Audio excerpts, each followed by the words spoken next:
मेरे दोस्तों, जीत के भी हारे वो स्पेशल वीडियो आप मेरा देख चुके हैं, खूब ट्रेंड हुआ, वायरल हुआ। बहुत बहुत धन्यवाद। दोस्तों, बात हकीकत है, ये जो मोदी जी की जीत है, ये जीत की खुशी नहीं, हार का गम ज्यादा है। आपने देखा कि हमारे हिंदू भाई जो कि मां की पेट से हिंदू जन्म लिए थे, उन्होंने एक तरफा मोदी को नकार दिया, भाजपा पर थूक दिया। जो भाजपा का घमंड था 400 पार, वो नाले में बहा दिया। जो बड़बोलापन मोदी का था, उस बड़बोलेपन पर ताला लगा दिया। जो मोदी का गुरूर, घमंड और फर्जीपना था, वो सब यूपी के मतदाताओं ने अपने पैरों में रौंद कर रख दिया। इसके बाद जितने भी जो रिजल्ट आए, जितने भी मुसलमानों के खिलाफ, अल्पसंख्यकों के खिलाफ, किसानों के खिलाफ, जैसे गोदी मीडिया एक तरफा मोदी मोदी करता था और गंद मचाया हुआ था गोदी मीडिया में, सबसे पहले ये औकात में आए। उसके बाद कुछ अंधभक्त मंडली वो औकात में आए।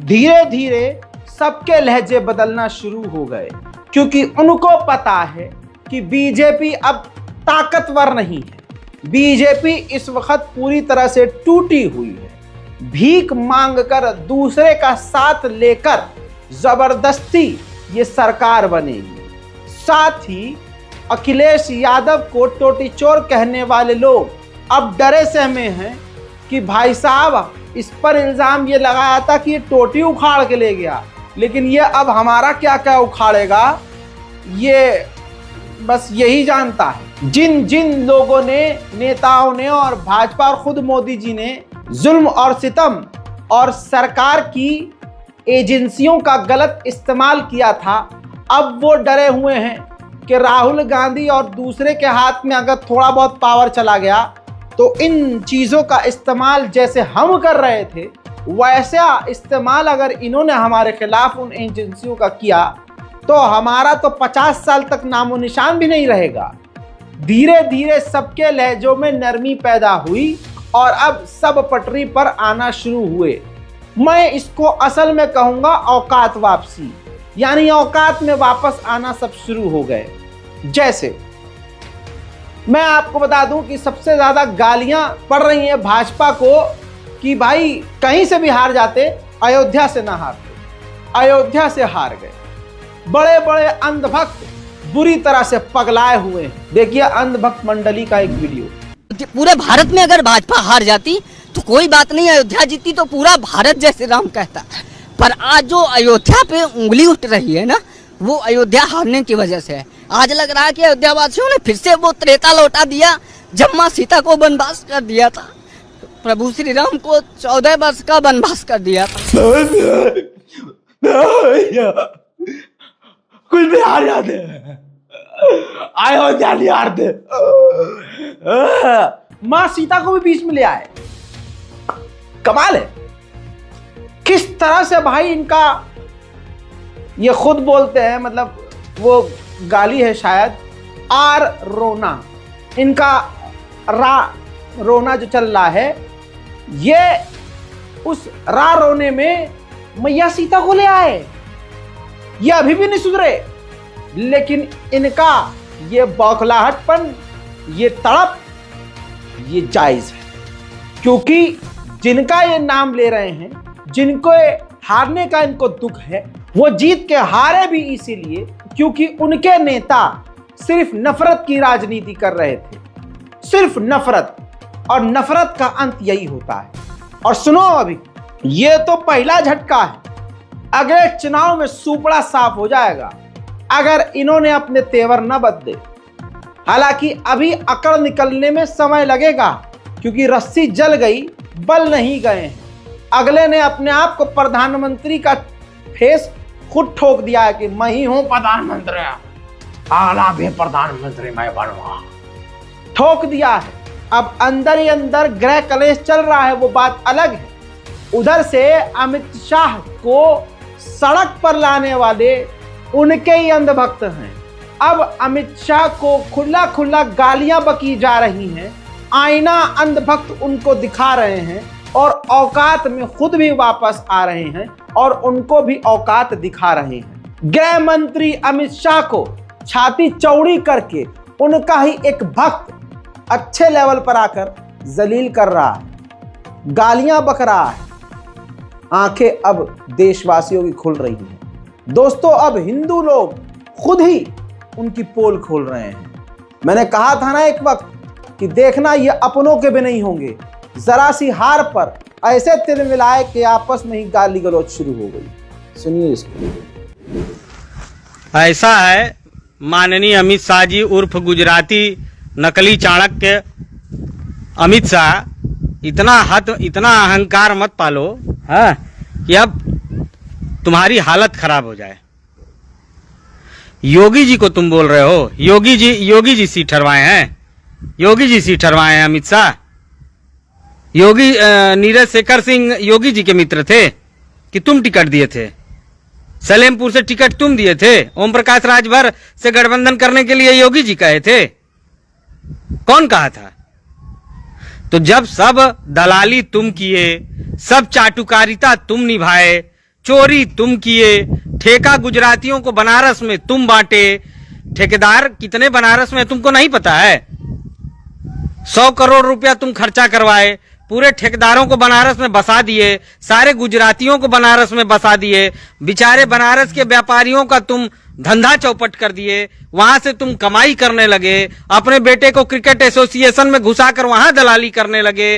वो पूर्वांचल में तुमने हर सीट बेची। अमित शाह तुमने गाली देने के बावजूद, बाबा के मना करने के बावजूद तुमने ओम प्रकाश से गठबंधन किया, तुमने दारा सिंह चौहान से गठबंधन किया, तुम सबको टिकट बांटे और बोल रहे हो बाबा की कहने से है? बेशरम बेहया आदमी है। अरे तुमको जिता दिया गया इसलिए क्योंकि बाबा थे, नहीं तो तुम तो गुजरात से तड़ी पार थे, अब जेल चले जाते। जो बनाना बिगाड़ना होगा बिगाड़ लेना, कह रहे हैं, समझ गए? चोर कहीं का। सुन लिया? मजा आया? हमारी आत्मा को भाई बहुत सुकून मिला, क्योंकि यही सच्चाई। नफरत की राजनीति करोगे तो ये होगा। भाजपाई हिंदू अपने सिवा किसी और को हिंदू नहीं मान रहे थे। ये एक सबसे बड़ा झटका उन हिंदुओं ने दिया जो मोदी को पसंद नहीं करते थे। हुआ क्या है, एक खेल और बता देता हूं। सभी हिंदू एक तरफा मोदी को वोट दे रहे थे, लेकिन जो नौकरी की बात कर देता था, फॉर एग्जाम्पल मैं मोदी जी का ही अंधभक्त हूं, लेकिन कहीं ना कहीं दिल की बात कह दी कि मोदी जी घर में बिजली नहीं आता है, बहन की शादी करनी है, बिल बहुत ज़्यादा आता है, हम बेरोजगार हैं, ग्रेजुएशन किए हुए हैं, डिप्लोमा भी हमारे तो नौकरी मांगने पर हमको मंदिर दिखा दिया गया। कटोरा लेकर मंदिर के बाहर बैठ के खाने को भी नौकरी कह दिया, पकौड़ा बेचने को भी रोजगार कह दिया। अब मैं भले ही कितना कट्टर हिंदू हूं, भले ही मोदी मोदी कर रहा हूं, लेकिन दिल को तो सब समझ में आ रहा है ना, दिमाग को तो समझ में आ रहा है ना कि यह आदमी खेल कर रहा है, राम नाम मेरे मुंह पर चिपकाकर मेरा मुंह बंद कर रहा है। और ऊपर से खेल तब हुआ कि जब मेरे जैसे मैं हूं हिंदू फॉर एग्जाम्पल, मैंने कहा कि यार अब मैं मोदी को तो नहीं, हाँ ओवैसी को नहीं, लेकिन मोदी जी के अलावा मैं किसी और को, राहुल गांधी भी तो हिंदू है, कांग्रेस में भाई हिंदू ही हिंदू हैं, मैं उनको वोट दे दूंगा। तो फिर यह बात चला दी गई बीजेपी के द्वारा कि जो मोदी को वोट न दे वो हिंदू ही नहीं। अब यह बात मोदी सरकार पर जहर की तरह काम कर गई। जितने भी यादव समाज के थे या जो भी हिंदू आहत थे कि हमें खुद न्याय नहीं मिल रहा है, वो एक तरफ कट गए कि ये तो भाई हद ही हो गई इनकी। ये हकीकत बता रहा हूं मोदी जी और मोदी जी के चाहने वालों, जितने भी नेताओं, सुनो, ये तुम्हारे अंदर सबसे बड़ी कमी थी कि तुम हिंदुओं को ही गरियाने लगे थे वोट न देने की वजह से। जो कांग्रेसिया वाले हिंदू थे तुम उनको भी गरियाने लगे कि ये तो एंटी नेशनल हैं। फिर उसके बाद तुमने उनको कह दिया एंटी नेशनल छोड़ो, उनको हिंदू मानने से इनकार कर दिया, मोदी को भगवान बता दिया। तो हिंदू बेवकूफ नहीं है। बेवकूफ बनने की एक्टिंग कुछ लोगों ने करी थी कि मोदी के हम भक्त हैं, अब उसके आगे हम कुछ नहीं देखेंगे। लेकिन आंखें तब खुली जब तुमने उन्हें ही गरियाना शुरू कर दिया कि अगर तुमने मोदी का साथ नहीं दिया तो तुम रावण की तरफ के हो, तुम पाकिस्तानी हो, खालिस्तानी हो, तुम हिंदू ही नहीं हो। यह एक बड़ा नुकसान हुआ है तुम्हारी इन बातों की वजह से। अब सुनिए, अभी भी ऐसे बहुत सारे इन्फ्लुएंसर, अंधभक्त, भाजपा के, मोदी के भक्त हैं जो अब अयोध्या के हिंदुओं को हिंदू ना मान रहे हैं कि ये हिंदू ही नहीं है, जबकि जितने पक्के अयोध्या के हिंदू हैं उतना पक्का, उतना खानदानी हिंदू शायद ही कोई होगा। उनके भाई साहब वहां के जो पंडित हैं उनके शजरे हैं कि हमारे दादा ये थे, दादा के पिताजी ये थे, परदादा ये थे, वो ये थे और उन्होंने, ये हमारी पूरी पीढ़ी है, इन्होंने हमारे इसी राम मंदिर में हमारे बाप दादाओं और परदादाओं ने सेवा की और सेवा करते आए। मोदी सरकार आई तो इन्होंने हमारे पिताजी को मंदिर से निकाल दिया, गुजरात के पंडितों को वहां रख दिया, फिर हमारी दुकानों को जो 100 साल पुरानी थी, 200 साल पुराने हमारे पुश्तैनी घर थे, उनको तोड़ दिया रोड खाली सीधा करने के लिए। अब बताइए कैसे ये वहां के लोगों से इंसाफ था? इसलिए वहां के हिंदुओं ने एक तरफा मोदी को नकार दिया कि ये तो खाली वोट बैंक के लिए, राम मंदिर को चमकाकर वोट मांगने के लिए हम हिंदुओं को ही उजाड़ रहे हैं। ये वहां के लोगों को समझने में ज्यादा समय नहीं लगा। फिर क्या हुआ? अब जब अयोध्या ने हरा दिया मोदी को तो वहां के हिंदू दुश्मन हो गए। तो अयोध्या के हिंदुओं से यही कहूंगा कि मेरी खबर को सुनिए और समझिए कि आपके खिलाफ अब कैंपेन शुरू कर दिया गया है।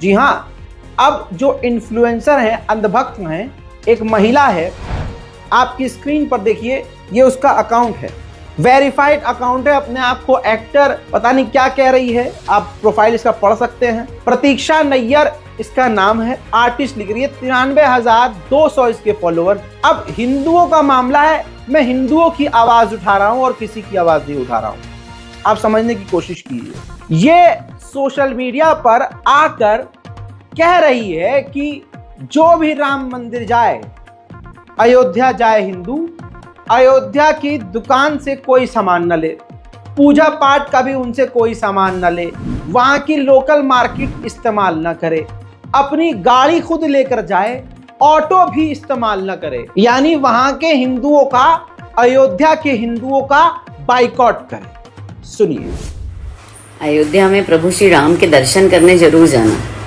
लेकिन वहां रात न रुकना, हो सके तो अपनी गाड़ी से जाना, वहां के ऑटो की सेवा मत लेना, प्रसाद अपने ही घर से खरीद के ले जाना, वहां से कोई भी सामान मत खरीदना। अयोध्या वालों को समझ में आना चाहिए। सुन लिया हिंदुओं, मेरे अयोध्या के प्यारे हिंदू भाइयों, आपके खिलाफ इस बड़े लेवल की प्लानिंग चल रही है। अब सिर्फ अयोध्या के हिंदू नहीं, पूरे हिंदुस्तान के हिंदू मेरी इस बात को समझ लें कि आप अगर मोदी जी के खिलाफ जाएंगे तो आपके खिलाफ इस तरह की हरकतें होंगी। अब आपके हाथ में है कि अभी भी वक्त है, बीजेपी का अभी से विरोध शुरू कर दीजिए और पूरी तरह से आप, मैं ये नहीं कह रहा किसी और पार्टी को ज्वाइन कीजिए, नहीं, आप भारत मां का साथ मत छोड़ो।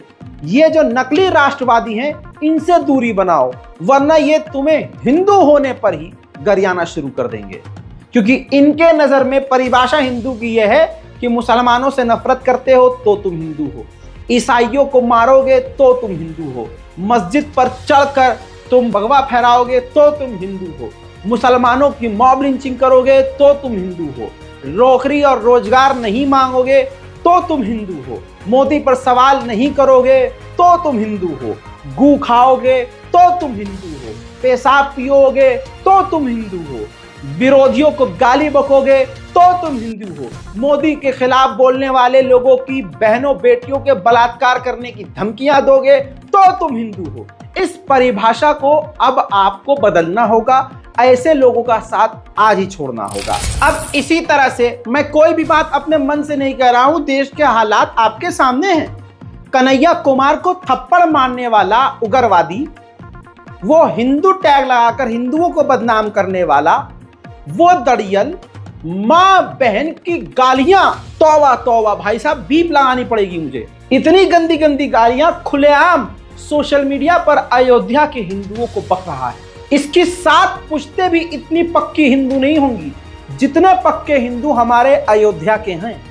लेकिन खुदा की कसम सोचिए हिंदुओं, ये तुम्हारे सोचने का मकाम है। जो इसके साथ भी हैं और ऐसे वालों के साथ भी हैं, उनके भी सोचने का मकाम है। इतना स्तर तुम्हारा गिर गया कि तुम अपने भाइयों को ही गरिया रहे हो। अयोध्या के हिंदुओं ने काम देखकर वोट दिया, राम जी का नाम देखकर वोट नहीं दिया। उनको तो बस ये था कि हम ना काम करेंगे ना काज करेंगे, इसे राम मंदिर का चेहरा दिखाएंगे और ये बता देंगे कि राम को बोला है। मैं मुसलमान होके इस बात को एक्सेप्ट नहीं करता कि किसी की इतनी औकात नहीं कि प्रभु श्री राम को कोई और लेके आए। वो प्रभु है, वो राम है, वो भगवान है। उनसे ऊपर मोदी हो गए कि नहीं, मोदी राम को लेके आए। वाह भाई वाह, यहां तुम्हारी वो थ्योरी कहां गई कि प्रभु तो प्रभु है भाई, उनको किसी की मदद की जरूरत नहीं है। भाई राम जी को तो आना था, और तब भी इस बात को मैं अपनी इस बात को नहीं मानता कि अगर मैं कह रहा हूं कि राम को कांग्रेस लेके आए, मैं कह रहा हूं राम जी को लाने वाला कोई हो ही नहीं सकता। मैं मुसलमान होकर इतनी बड़ी बात कह रहा हूं, हिंदुओं तो मैं इतनी सी बात समझ में नहीं आ रही। लेकिन अयोध्या के लोग समझ गए, तो अयोध्या के लोगों को खुलेआम गालियां बकी जा रही हैं मां बहन की। अब जो शख्स आपको सुनाने दिखाने वाला हूं, ये वही है जो खुलेआम सोशल मीडिया पर गाली बक रहा है, जिसने कन्हैया कुमार को थप्पड़ मारा था। खुलेआम घूम रहा है। भाजपा जो हारी है और हारेगी और उसका सुपड़ा साफ होगा इन्हीं की वजह से, ऐसे लोगों की वजह से। अयोध्या के हिंदुओं सुनो, नमक गरम हो माता तो खा के जिसका खाया उसी पे बहन के दिया तुमने है। बहन के तुम पे आज देश से बढ़ के, धर्म से बढ़ के आज जातिवाद हो गया तुम्हारे लिए है। और जहाँ भगवान श्री राम तरसते रहे अपने घर वापसी के लिए, और उन्हीं नमक हरामों ने मादर उनका त्याग करवाया है। और आज जिस पार्टी ने कार सेवक, लाखों कार सेवकों पे गोलियां चलवाई है, उन नमक हरामों को तुमने जिता दिया। और जिस पार्टी ने भगवान श्री राम को घर वापसी गए उसे तुमने हरा दिया है। अरे हमारे जैसे भी जो योद्धा लड़ रहे हैं, किसके लड़ रहे हैं भाई? देश धर्म के हित के लिए। ये अपने स्वाभिमान, पर्सनल स्वाभिमान की लड़ रहे हैं क्या हम? ये लड़ाई स्वाभिमान की है, देश धर्म की है। वो रामपुर गांव जिसमें सारे जो 532 घर बना के दिए बीजेपी ने, और एक भी सारी पूरी वोट मुसलमानों की और एक भी वोट नहीं दी बीजेपी को, वो अपने धर्म के लिए लड़ रहे हैं। और तुम मां तो अपनी जाति मान, अपना स्वाभिमान है। राम जादो गद्दारो भाई, एक बात बता दो, तुम्हारे लिए शुरू से ही देश बना रहा, धर्म बना रहा है, जाति बढ़ी रही। पहले भी मुगल काल में भी यही होता रहा और आज भी यही हो रहा है। तो भैया इसका भुगतान देना पड़ेगा तुम लोगों को।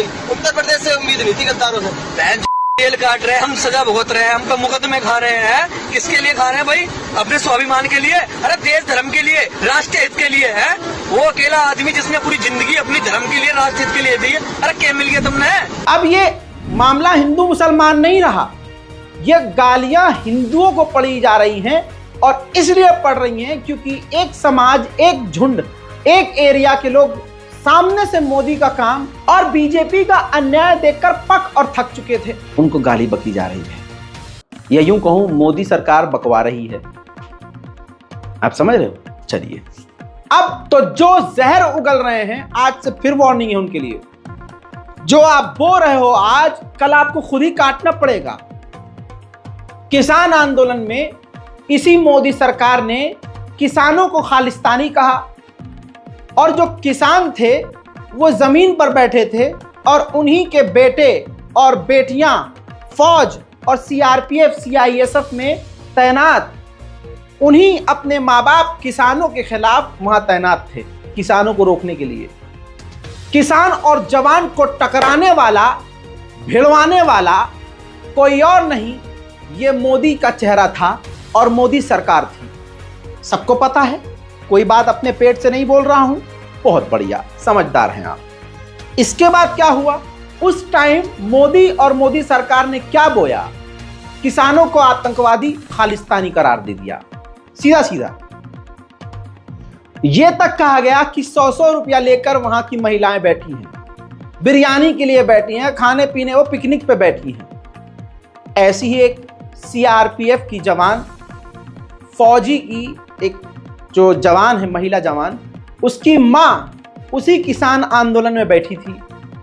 उस वक्त कंगना रंडावत फुल फॉर्म में थी। और आप जानते हैं 2014 में वो जाहिल तो कह रही है देश आजाद हुआ है, जब मोदी जी आए हैं। उसने मोदी जी की भक्ति में बयान दिया कि 100-100 रुपया लेकर ये किसान महिलाएं बैठी हुई हैं। आज वो हत्या चढ़ गई। एयरपोर्ट पर वो लड़की, वो फौजी खड़ी थी जिसकी मां उस किसान आंदोलन में बैठी थी। दिल दिमाग में कंगना रंडावत और न जाने किन किन नेताओं की बात जहर कर गई होगी, लेकिन कंगना रंडावत बहुत जहर उगल रही थी और चलती थी Z+ सिक्योरिटी से। अब तुम कितनी भी लंबी सिक्योरिटी ले लो, जब तुम एक तरफा देशवासियों को गरियाओगे तो होगा क्या।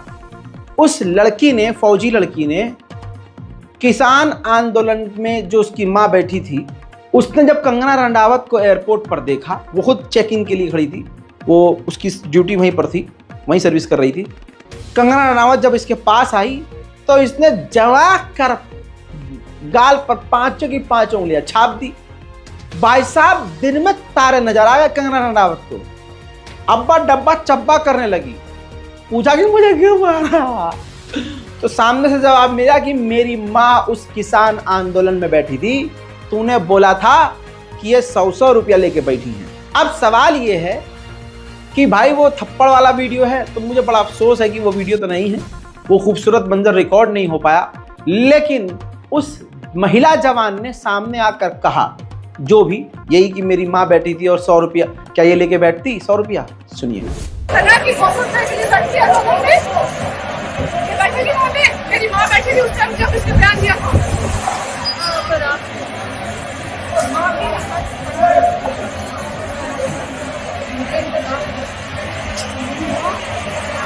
इसके बाद कंगना रनावत का भी बयान आया और अब कंगना रनावत क्योंकि एक जगह से जीत गई है तो ये और जहर उगल रही है। इस तरह के बयान जो दे रही है बीजेपी को पूरी तरह से खत्म करवा देंगे। उसने पूरे पंजाब कौम को ही आतंकवादी कह दिया अपने इस बयान में। एक थप्पड़ क्या पड़ गया, पंजाब को इसने आतंकवाद बता दिया। देखिए। नमस्ते दोस्तों, मुझे बहुत ज़्यादा फ़ोन कॉल्स आ रहे हैं, मीडिया के भी और मेरे शुभचिंतकों के भी। सबसे पहले तो I am safe, I am perfectly fine. आज चंडीगढ़ एयरपोर्ट पे जो हादसा हुआ वो सिक्योरिटी चेक के साथ में हुआ। वहाँ पे मैं सिक्योरिटी चेक करके जैसे ही निकली तो दूसरे कैबिन में जो महिला थी, जो सुरक्षा कर्मचारी थी CISF की, उन्होंने उनके पास या उनको क्रॉस करने का इंतज़ार किया और साइड से आकर जो है मुझे मेरे फेस पे हिट किया और गालियां देने लगी। और जब मैंने उनको पूछा कि उन्होंने ऐसा क्यों किया तो उन्होंने कहा कि वो फार्मर्स प्रोटेस्ट को जो है वो सपोर्ट करती हैं। और I am safe, but my concern is कि जो आतंकवाद और उग्रवाद पंजाब में बढ़ रहा है, how do we handle that? Thank you. एक बात और, अब कंगना रनावत को थप्पड़ जब पड़ा तो पूरा किसान समाज और यूं कहूं जो जेन्युइन लोग हैं, जो जानते हैं कि बीजेपी नफरत का खेल खेल रही है, सब ने उस महिला का पूरा सपोर्ट किया। बहुत सारे वीडियोस आ रहे हैं, वो यहाँ लगाऊंगा तो उसका कोई सेंस नहीं बनता, क्योंकि शॉर्ट में आपको सब बता रहा हूं, क्योंकि आगे और भी खबरें कवर करनी है कि भाई पूरी तरह से किसान समाज सामने आ गया और कह दिया हम उस महिला के साथ हैं, CISF के साथ हैं। CISF की उस महिला को, पलविंदर को सस्पेंड कर दिया गया है। अब यहां पर आप सरकार का दोगलापन देखिए। जो ये गालीबाज बंदा है, जो ये पूरे के पूरे अयोध्या के हिंदुओं को गाली पक रहा है, ये वही बंदा है जिसने कन्हैया कुमार को दिल्ली में थप्पड़ मारा था। हालांकि कुत्ता फिर इसका बाद में बना दिया गया था। CISF की जवान ने जब थप्पड़ मारा तो उसको सस्पेंड भी किया गया। खबर ये आ रही है कि गिरफ्तार भी किया गया। गिरफ्तारी की खबर को मैं पुष्टि नहीं कर रहा हूं, लेकिन सस्पेंड की पुष्टि है कि इसको सस्पेंड कर दिया गया। तो ये दोगला रवैया अभी भी सरकार का देख लीजिए। इंशाल्लाह आगे बीजेपी इसका खामियाजा भुगतेगी बहुत बुरी तरह से। दूसरी बात, अब एक भाजपाई जो समाज है, जो आज की तारीख में दुनिया में नंगा हो चुका है, जो पूरी तरह से क्लियर हो चुका है कि ये वो समाज है जो अयोध्या के हिंदुओं को भी गाली बक रहे हैं और मां बहन की बक रहे हैं, और ये पूरी तरह से ज़ॉम्बी हो चुके हैं। ये किसी के नहीं है, अपने भी नहीं है, किसी के नहीं है। मेरे दोस्तों, वो समाज कंगना रनावत को थप्पड़ मारने वाली महिला जवान के खिलाफ जहर उगल रहा है, खालिस्तानी आतंकवादी। और ये जो आज फिर बोल रहे हैं ना आगे ये फिर रगड़े जाएंगे, क्योंकि किसान आंदोलन तो छोड़िए, जब इसको मौका मिला कंगना रंडावत को अभी चुनाव प्रचार के लिए, तो इसने एक बयान दिया कि मैं पहाड़न लगी हूं, ये चंपू पंपू जो भी हैं, अगर इन चंपुओं को पहाड़ी लड़की का एक थप्पड़ पड़ गया ना, एक चमाट पड़ गई ना, देखिए। मैं तो इनको कहती हूँ, पहाड़ी इंसान लड़कियों में जितना दम है, अगर यहाँ ये जितने भी चंपू दिखे, ऐसा एक पहाड़ी थप्पड़ पड़ेगा, पहाड़ी चपेट अगर इनको पड़ गई तो ये सब भूल जाएंगे। अरे थप्पड़ तो सीआरपीएफ की एक पंजाबन का लग गया। कंगना रंडावत, क्या हुआ? मेरा तो इतना लाइफ खराब हो गया है, इतना लाइफ खराब हो गया है मेरा। अच्छा, सबकी औकात में वापसी हो रही है। Back to the title. अब भैया सुधीर चौधरी गोदी मीडिया भी लाइन से वापस आ रहा है पटरी पर। मैंने पिछले 2 सालों में, आप गवाह हैं इस बात के, अपनी नेशनल प्राइम टाइम में हर इनकी नफरतिया बयानबाजी के बाद, गोदी मीडिया के दोगला रवैया के बाद, इन तमाम रिपोर्ट्स को कवर करते हुए एक बात मुझे अच्छे से ज्यादा मैं बार बार कहता था कि जिस दिन बीजेपी गई ये ऐसे पलटेंगे, जिसकी लाठी उसकी भैंस वाला हिसाब है इन गोदी मीडिया वालों का। भाई साहब, जैसे ही कंगना रंडावत के थप्पड़ पड़ा और जैसे ही सारे जो एग्जिट पोल गधे के पिछवाड़े में गए और भाई साहब इंडिया अलायंस जबरदस्त तरीके से निखर कर सामने आया, गोदी मीडिया पूरी तरह से औकात में आ गया। वो तिहाड़ी हकलाने लगा और उसकी जो टोन और पिच हुआ करती थी डाउन हो गई। हालात पलट गए, जज्बात पलट गए, हौसले बदल गए, स्टाइल बदल गया, आवाज पलट गई, नियत बदल गई। भाई साहब क्या ही कहूं, सुधीर चौधरी जो कल तक कांग्रेस को गरिया रहा था, आज ये कह रहा है कि देशवासियों ने दिखा दिया कि कांग्रेस उनके डीएनए में है और कांग्रेस को मिटाया नहीं जा सकता। कांग्रेस एक बार फिर से जिंदा हो गई। आपको भी यकीन नहीं आ रहा, मुझे भी यकीन नहीं आ रहा, लेकिन मुझे पता था कि ये ससुरे एक दिन औकात में आएंगे। थप्पड़ का डर तो इनको भी है। देखिए, पहली बात यह कि कांग्रेस का चरित्र भारत के डीएनए में बस चुका है। 10 साल के लिए लोगों को लगा होगा कि ये जो है कांग्रेस खत्म हो गई है, साफ हो गई है, लेकिन कांग्रेस का जो डीएनए था, जो उसका चरित्र था, वो थोड़ा दबा हुआ था, लेकिन समाप्त नहीं हुआ था और ये कभी समाप्त हो भी नहीं सकता। बीजेपी ने नारा जरूर दिया था कि हम पूरे देश को कांग्रेस मुक्त भारत बना देंगे, तो कांग्रेस मुक्त भारत नहीं हो पाया और कांग्रेस वापस से जिंदा हो गई। उसका जो डीएनए था, उसका जो मुझे भी यकीन नहीं आ रहा, लेकिन इंशाअल्लाह जो देशवासियों ने जुल्म सहा, सब्र किया, ये उसका फल है। इतना ही नहीं, आज हम और आप वो देख रहे हैं जो शायद हमने उम्मीद नहीं करी थी। आज हो ये रहा है कि हिंदू हिंदू गरिया रहा है। ये आज हमारे हिंदू भाई देख रहे हैं, उनके सामने अब सब क्लियर हो गया है कि मुसलमान और दूसरे लोग सही कहते हैं भाजपा के बारे में। अब सुनिए, जैसे ही हालात पलटे हैं, भाजपा की कमर टूटी है और जी न्यूज तो भाई साहब इस लेवल पर लाइन पे आया है कि क्या कहूं, दिल कर रहा था पकड़ के गले लगा लूं।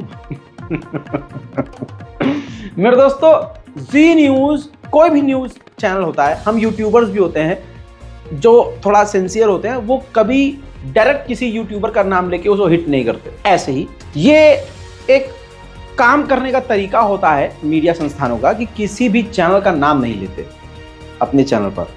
बहुत सारे चैनलों ने एग्जिट पोल गलत दिखाया था। मैंने शुरू में बोल दिया था एग्जिट पोल तो एग्जिट हो जाएगा जब चुनाव के रिजल्ट आएंगे। वही हुआ जो आपके इस भाई ने कहा था। बहुत बढ़िया, आगे सुनो।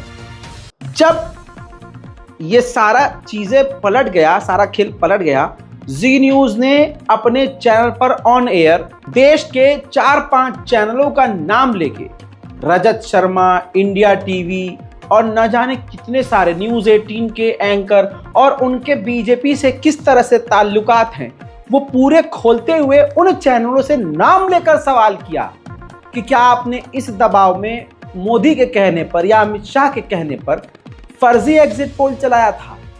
भाई साहब, मतलब रूह को ठंडक मिलेगी। देखिए, इसे कहते हैं औकात में वापसी।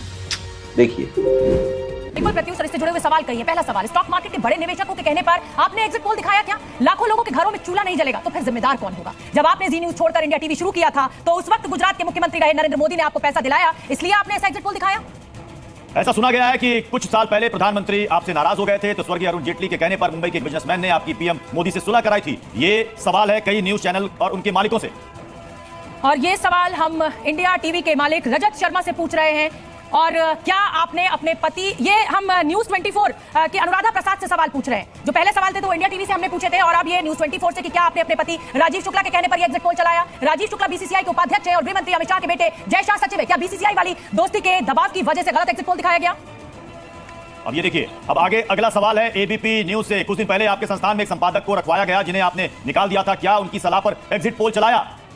तो एबीपी के मालिक अतिदेश सरकार से जी न्यूज का यह सवाल है कि आपको विज्ञापन देने वालों को सिस्टम से विज्ञापन देने से मना कराया गया था। क्या उन विज्ञापन देने वालों को वापस लाने के लिए आपने ऐसा किया? लोगों को हुई लाखों करोड़ के नुकसान की भरपाई आखिर कौन करेगा? और अब आज तक के मालिक अरुण पुरी से ये सवाल है, अरुण पुरी से, आज तक के मालिक अरुण पुरी से ये सवाल है, एग्जिट पोल का असर शेयर मार्केट पर पड़ेगा क्या? एग्जिट पोल का असर देश की जनता पर पड़ेगा? ये एग्जिट पोल सच्चाई के आसपास भी नहीं है। ये आज तक के मालिक अरुण पुरी से ये सीधा सवाल है। जो लोगों के सेंटीमेंट और उनके साथ खेला गया शेयर मार्केट अचानक से एग्जिट पोल पर अचानक से बढ़ा और उसके बाद ठीक काउंटिंग वाले दिन वो सीधे गोता लगाता। बिल्कुल, और ऐसा माना जा रहा है कि एग्जिट पोल्स की वजह से लाखों लोगों को करोड़ों रुपए का चूना लगा है। क्या आज तक के executive editor in chief Kalli Purie को नहीं पता था? पहला सवाल कि एग्जिट पोल का असर शेयर मार्केट पर पड़ेगा, एग्जिट पोल का असर देश की जनता पर पड़ेगा, ऐसा कहा जा रहा है। एग्जिट पोल सच्चाई के आसपास भी नहीं है। आपको अपने कानों पर यकीन नहीं हो रहा ना? यह आपके सब्र का नतीजा है, दुआओं का नतीजा है, टूटे हुए दिल से निकली हुई आह है। और इंशाल्लाह जुल्म जिन जिन लोगों ने सहा है, सबकी आह बीजेपी को ऐसे लगेगी कि इंशाल्लाह आगे इनका और बदतर समय आएगा और ये सभी औकात में वापस आएंगे। रूबिका लियाकत, दलाली की मूरत आपकी स्क्रीन पर देखिए, औकात में ये भी वापस आई।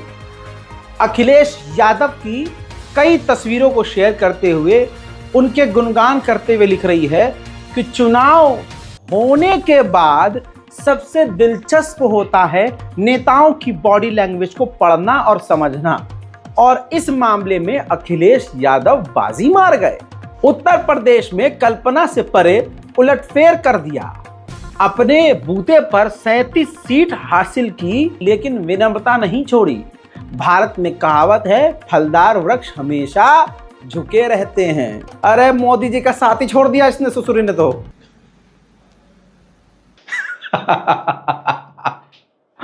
अरे दलालो, यकीन कीजिए, ये जितने दलाल पत्रकार पलटी मार रहे हैं, इनका पलटना इस बात की दलील है कि आगे बीजेपी का और बुरा हाल है। याद रखिएगा, अब यहां पर आपका क्या किरदार होना चाहिए।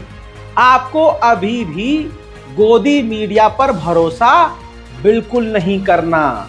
जब भी गोदी मीडिया दिखेगा, इनको अपने पुराने कांड याद दिलाने हैं और इन्हीं का पुराना वीडियो दिखा दिखाकर इनको जलील करना है, ताकि जब तक इनके अंदर का जो हैवान है वो निकल ना जाए, जो दलाल अंदर बैठा है वो निकल ना जाए, इनके अंदर का सच्चा जर्नलिस्ट न जाग जाए, तब तक आपको इनको जलील करना है।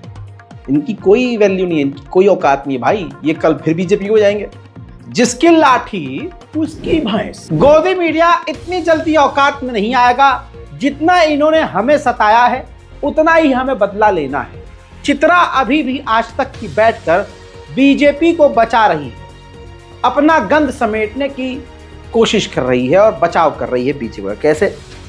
अयोध्या में जो बीजेपी हारी है उसकी वजह यह भी है कि राम को खिलौना दिखा दिया गया, राम को मोदी से छोटा और मोदी को राम से बड़ा बताया गया। मैं तो ये कहता हूं, हिंदुओं, प्रभु राम नहीं चाहते थे कि ये कहीं से भी जीत जाए, मेरे अयोध्या से ये न जीते।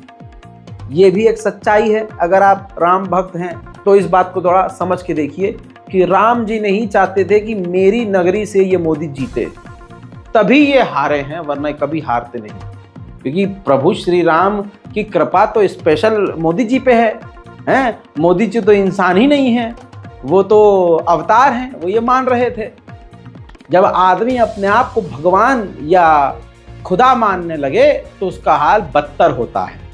चित्रा जो है इसी के पॉइंट पर, जिसमें एक कर्नाटक की बीजेपी ने ऑफिशियली राम जी को छोटा और मोदी को बड़ा बनाकर पोस्टर शेयर किया था, तो विपक्ष के लोग इसका विरोध कर रहे थे आज तक पर कि भाई राम को तुमने छोटा और मोदी को बड़ा बताया, पोस्टर बनवाया, फिर होगा क्या। जो चित्रा खुला झूठ बोल रही है, खुला झूठ।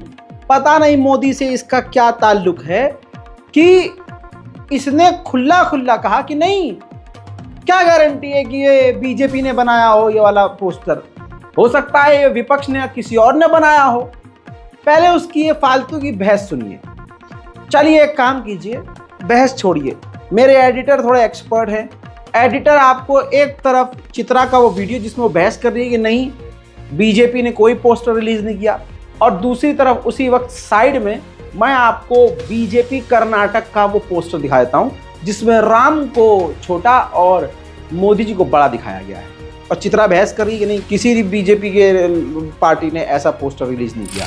अरे भाई, आप जब अपने आप को ईश्वर से बड़ा दिखाइएगा, आप राम के नाम पे राजनीति करिएगा। अरे आशुतोष जी, वो ईश्वर से बड़ा आप राम के उस पोस्टर पर अटक गए हैं। मैं पूछती हूँ, ऐसा भी तो हो सकता है विरोधी दलों ने वो पोस्टर, आप बताइए ना किसने बनाया था, जांच करवाना, आप बताइए ना किसने बनाया था। आप एक पोस्टर लेकर जितने भी नफरतिया कुत्ते थे, नफरतिया सुअर थे, सब के सब अब आपस बिल में घुसे हुए हैं, बाकी सारे औकात में आ रहे हैं। ऐसे में एग्जिट फर्जी पोल जो दिखा रहा था उसमें से ये सुअरेश चक्रवाणे भी था।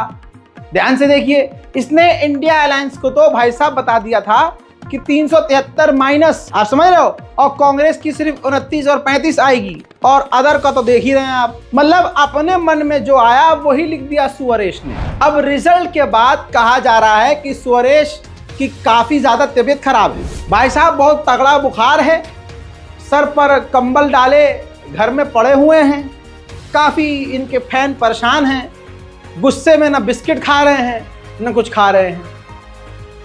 अरे भाई जल्दी ठीक हो जाओ यार। सोचिए, राहुल गांधी और विपक्ष के लोगों का मीडिया ने पूरा बाइकआउट किया हुआ था। ये गोदी मीडिया उनके आगे भटकता भी नहीं था। राहुल गांधी का कोई कवरेज नहीं दिखाया करते थे। राहुल गांधी का कितना आंदोलन हुआ, कितना वो पैदल चले, कितना भारत जोड़ो आंदोलन उन्होंने शुरू किया, लेकिन ये सारी तस्वीरें आपने यूट्यूब पर देखी, यूट्यूबर्स के थ्रू देखी, दूसरे मीडिया संस्थानों द्वारा देखी, गोदी मीडिया ने कवर नहीं किया। लेकिन आज भौकाल राहुल का ऐसा है कि राहुल का घंटों से इंतजार ये सब कर रहे थे। मंजर देखिए, मजा लीजिए।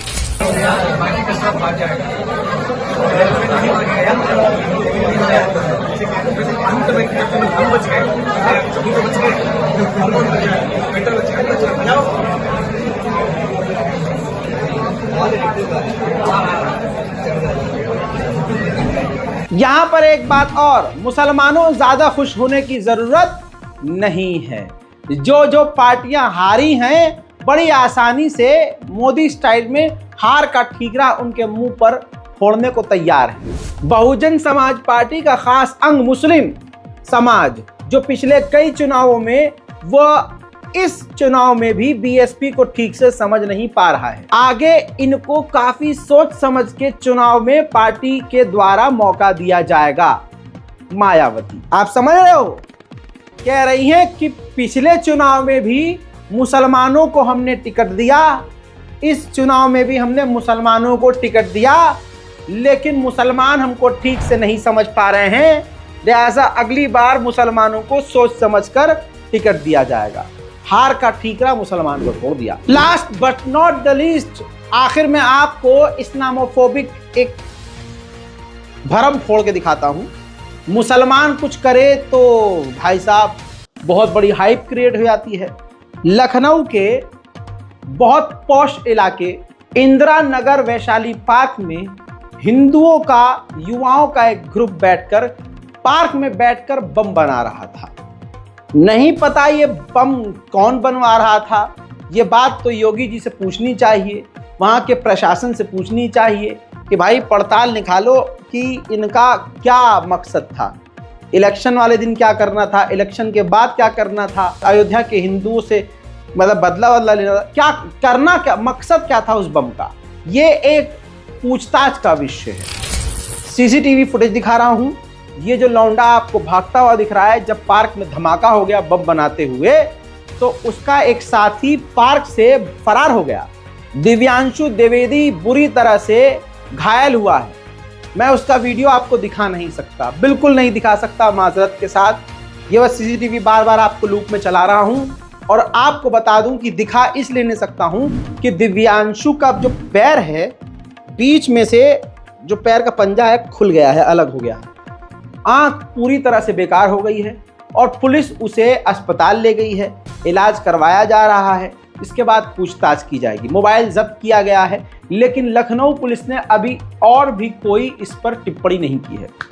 तो भाई गोदी मीडिया से ये खबर गायब रहेगी, क्योंकि बम बनाने वाला हिंदू था और जो भी जांच की रिपोर्ट आएगी, उम्मीद कर रहा हूं कि यूपी पुलिस जो है इसको न छुपाए और हालात जो बदल रहा है उसके मुताबिक जो खाकी वर्दी है वो भी थोड़ा सा नरम हो और ईमानदारी से काम करे। मेरे दोस्तों, आपको बता दूं, यहाँ पर एक और वीडियो आया है आखिर में। कंगना रनावत को थप्पड़ सीआईएसएफ की एक महिला ने मारा। उसी दौरान कंगना रनावत के साथ एक हिमाचल की टोपी लगाए हुए, पहाड़ी टोपी लगाए हुए कंगना रनावत के साथ एक नामर्द शख्स मौजूद था। एक लोकल महिला जब इस वारदात जब ये हुआ उस टाइम, तो वो कंगना रनावत के पास गई देखने के लिए किसने थप्पड़ मारा है। तो उस महिला को ही पीछे से चपेड़ उस नामर्द व्यक्ति ने, जो कंगना रनावत के साथ था, उसने चपेड़ मार दिया।